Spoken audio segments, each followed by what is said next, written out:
Python provides various operators that allow you to perform different types of operations on values, variables, and data structures.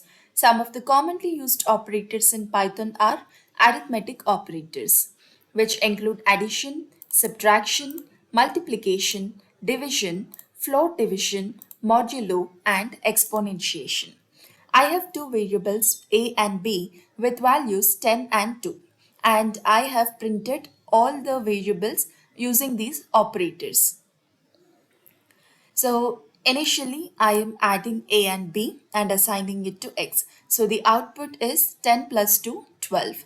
A minus b should print 8. A multiplied by b should give me 20. A by b should give us 5. A divided by b should also give us 5, but let's see what is the difference between these two. A mod b gives the remainder of 10 by 2, which is 0, and exponentiation.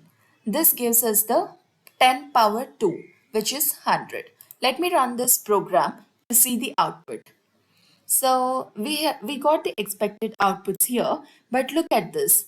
A by B, A divided by B is giving us the value along with the decimal part, whereas double divided by returns the quotient without the decimal part, and modulo returns as remainder, and exponentiation returns the power.